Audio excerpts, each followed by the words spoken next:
Iran के दिवंगत supreme leader Ayatollah Ali Khamenei के अंतिम संस्कार का वक्त आखिरकार आ गया है।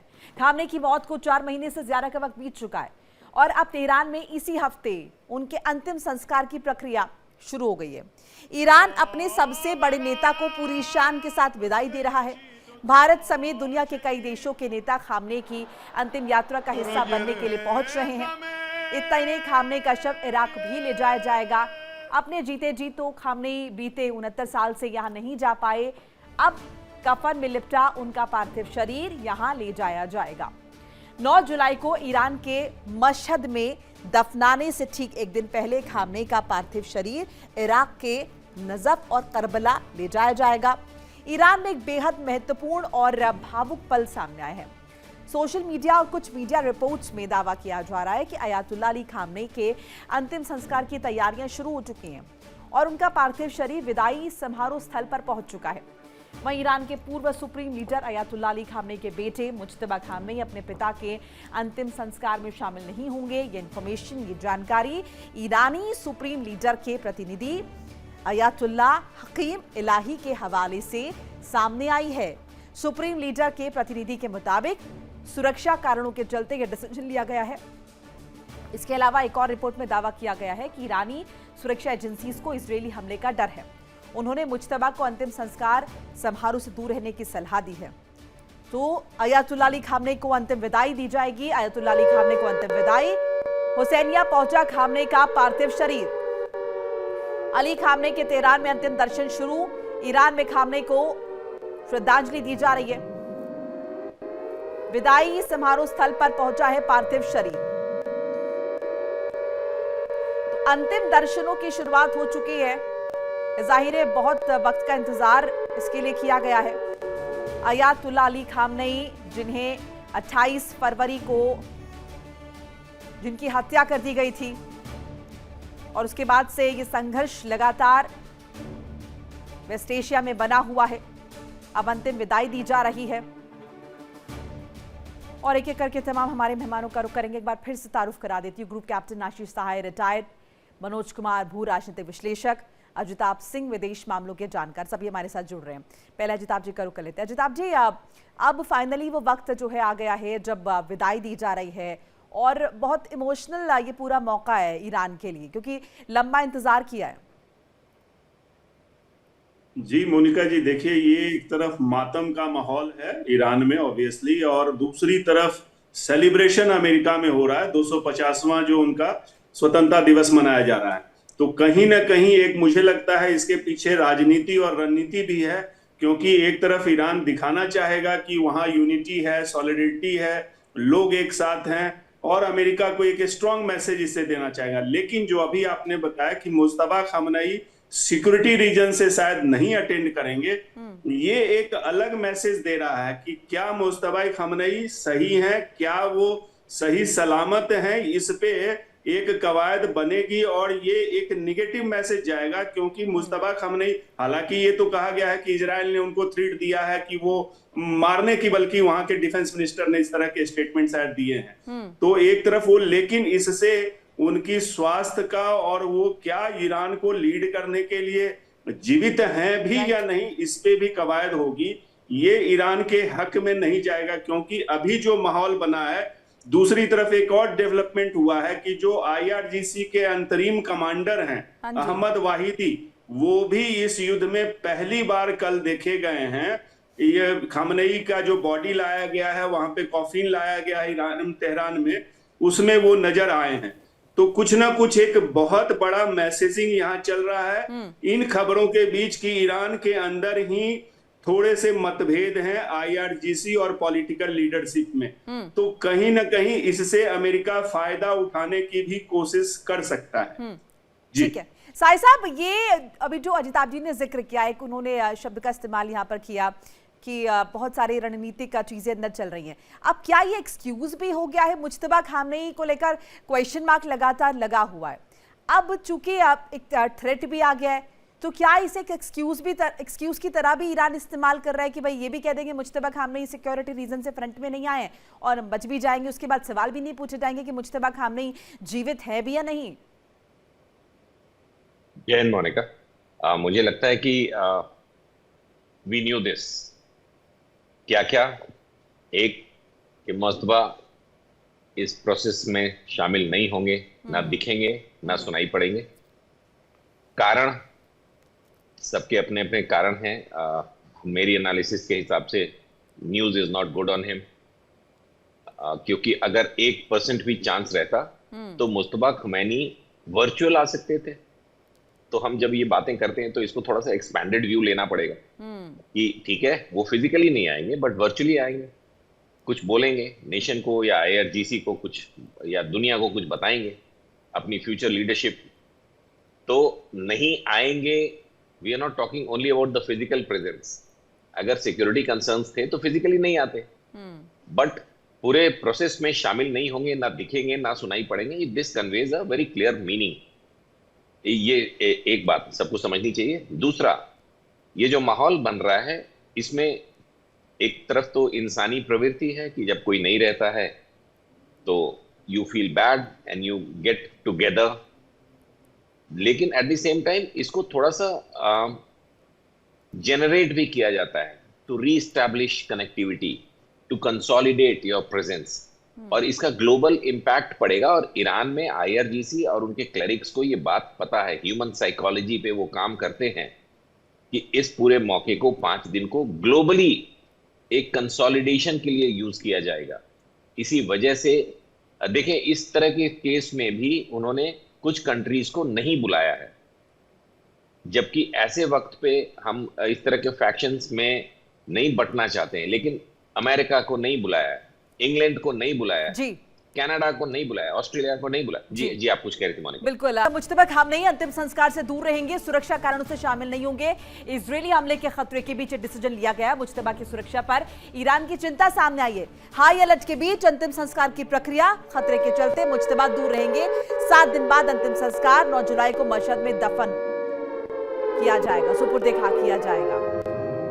तमाम मेहमान हमारे साथ लगातार बने हुए हैं। साई साहब, कुछ जिक्र आप कर रहे थे कि कुछ चीजें जो हैं वो यहाँ भी देखने को मिल रही हैं, पॉलिटिक्स यहाँ भी देखने को मिल रही है, कुछ देश है जिन्हें इंक्लूड नहीं किया गया। बात कंप्लीट कर लीजिए, फिर आगे बढ़ती हूँ। जी हाँ, मैं ये कह रहा था कि अगर इस तरह के भी सेंसिटिव टाइम्स में, जबकि मॉर्निंग के लिए आप जेन्युइनली फील करते हैं कि चलो to give him his last respect, regards, 3 दशक तक एक स्टेट को गवर्न किया है। ठीक है, डिफरेंस ऑफ ओपिनियन होते हैं, but the way he was eliminated was rather brutal. 86 years पे आप बॉम्ब से उड़ा देते हैं। आई रियली वंडर कि उनकी बॉडी किस कंडीशन में होगी और कैसे उनको कवर करके फेस दिखाएंगे ये लोग। लेकिन ऐसे वक्त पे पॉलिटिक्स को थोड़ा बैक सीट रखना चाहिए था। जिन लोगों ने भी ये डिसाइड किया है कि इसको कैसे करना है, ऐसे में भी एक पर्टिकुलर मेजर चंक को इन्वॉल्व नहीं करना। इजराइल तक तो बात समझ में आती है, लेकिन अमेरिका, कनाडा, ऑस्ट्रेलिया, इंग्लैंड, इस तरह की कंट्रीज को आउट रखना एक मैसेज दे रहे हैं।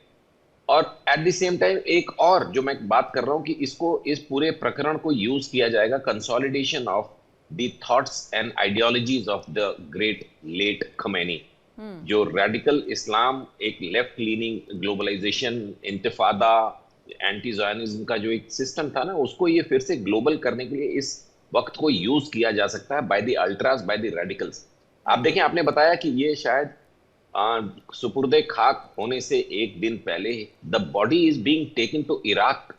Yes, right. You know, this is a very major thing.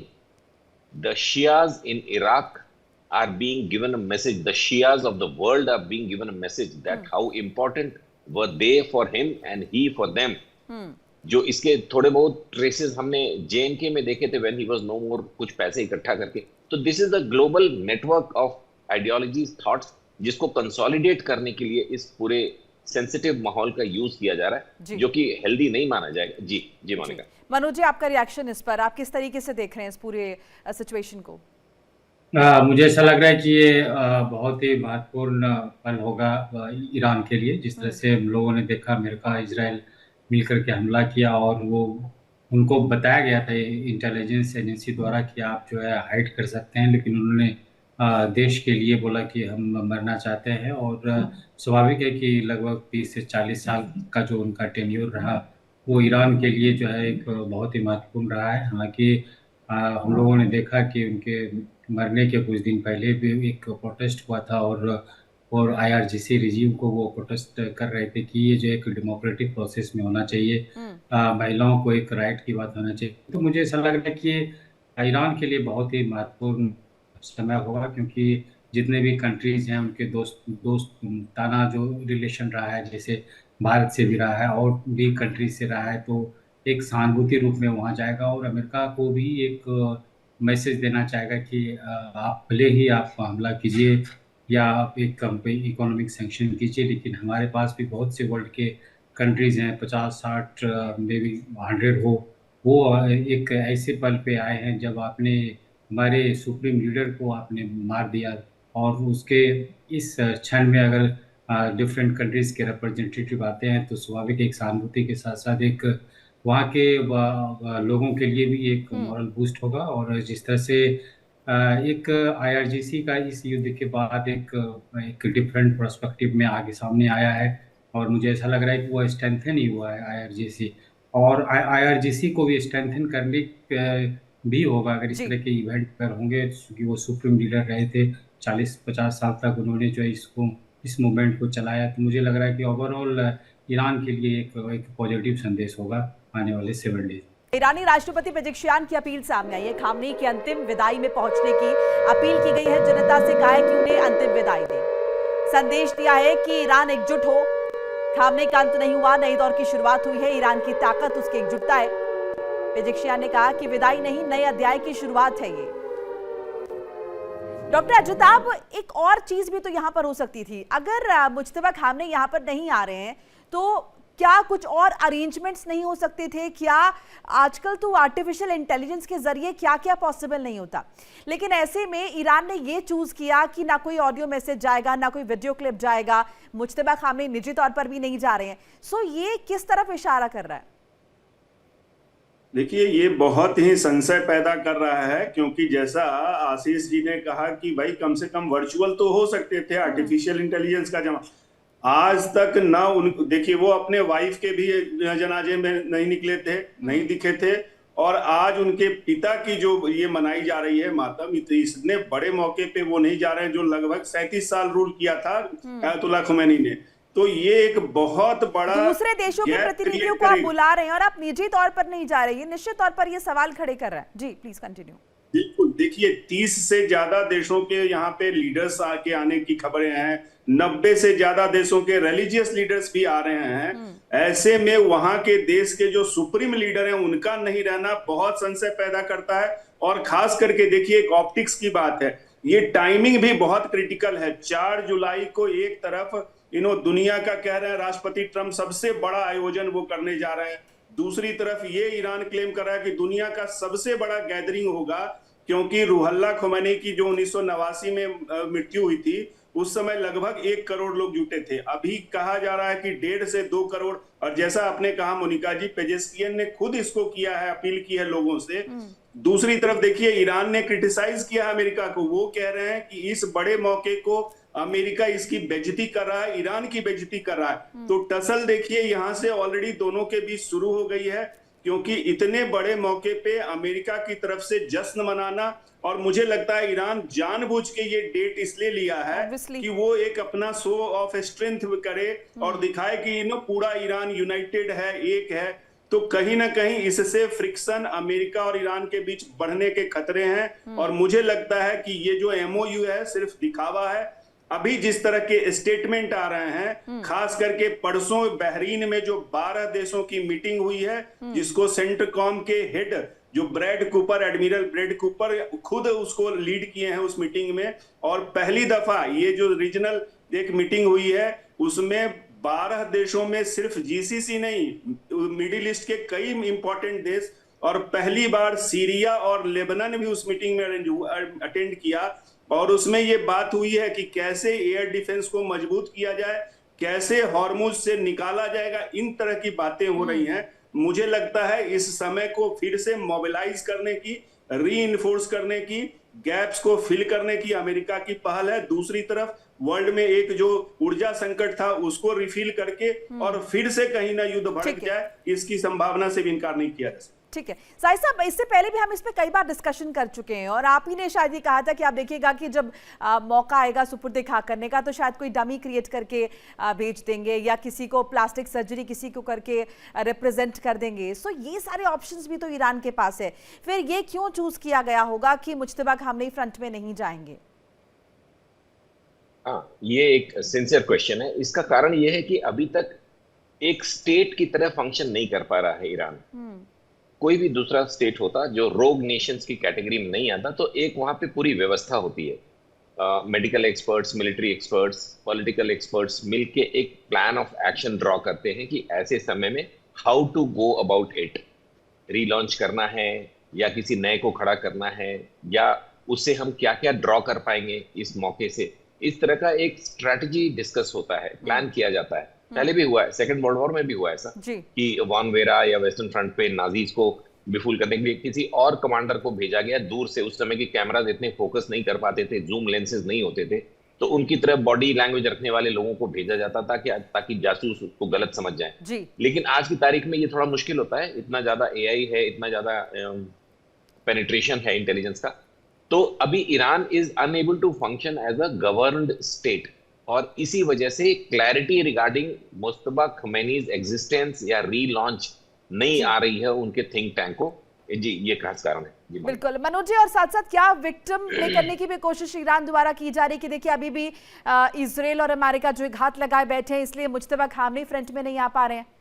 एक तरफ एकजुटता भी आप दिखा रहे हैं और एक विक्टिम प्ले करने की भी कोशिश वर्ल्ड वाइड, और एक तरह से ये भी एक्सपोज भी किया जा सकता है अमेरिका और इजराइल को कि आप इस पे हम अभी भी जो है बिलीव नहीं कर सकते हैं। जिस तरह से वार्ता हो रही है और कतर में भी वार्ता हुई थी और उसमें ये डिसीजन हुआ कि हम लोग जो है वार्ता करते रहेंगे। जिस तरह से हमला इजराइल पे और इजराइल द्वारा और अमेरिका द्वारा ईरान पे किया जा रहा है, मुझे ऐसा लग रहा है कि ईरान जो है कभी फेथ नहीं करेगा। और टॉक के दौरान भी हम लोग देखते हैं कि एक दूसरे पे वार हो जाता है, शिप पे जो है हमला हो जाता है, तो फिर ईरान के कैसे जो है अमेरिका पे बिलीव कर सकता है कि वो इस इम्पोर्टेंट घटना में भी जो है कुछ अनहोनी काम ना कर दे। और वहाँ के लोगों में एक यूनिटी जरूर बढ़ा है ईरान में इस घटना को लेकर के जिस तरह से हुआ है। और उसको एक और चीज यहाँ पर नजर ये आती है कि भले ही हेडलेस है पूरा स्टेट ईरान, भले ही आप अगर हम देखें जैसे कि साई साहब कह रहे हैं कि प्रॉपर्ली फंक्शन नहीं कर पा रहा,